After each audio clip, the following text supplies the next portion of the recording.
আসসালামু আলাইকুম। যে যেখান থেকে ভিডিওটি দেখছেন সবাইকে অসংখ্য ধন্যবাদ। আজকে আমি চলে আসলাম গাজীপুরের আন্দারমানিক রোডে এফডিসি ফিল্ম সিটিতে।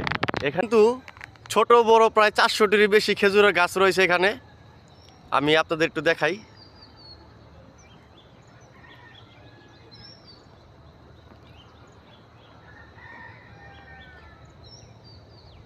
এটা ঢাকা জেলার পার্শ্ববর্তী জেলায় হওয়াতে এখানে সকালে কাঁচা খেজুর রস খাওয়ার জন্য অনেকে আসে। শীতের সকালে কাঁচা খেজুর রস খুবই সুস্বাদু।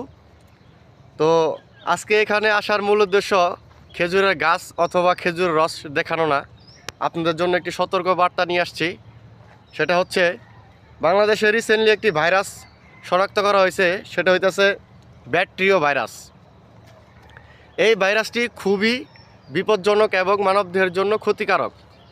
যারা কাঁচা খেজুরের রস এখনও পান করেন তারা কাঁচা খেজুরের রস পান করা থেকে বিরত থাকুন, কারণ বিশেষজ্ঞের ধারণা করা হচ্ছে এই খেজুরের রস থেকেই আপনার এই ভাইরাসটির উৎপন্ন। তো সবাই এই ভিডিওটি শেয়ার করে দিবেন।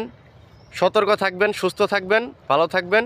আর আমার এই ভিডিওটি সবাই একটু শেয়ার করে দিন, সবাই যেন সতর্ক থাকতে পারে এবং সুস্থ থাকতে পারে। এই আশা করে আমি আমার ভিডিওটি শেষ করছি। আসসালামু আলাইকুম।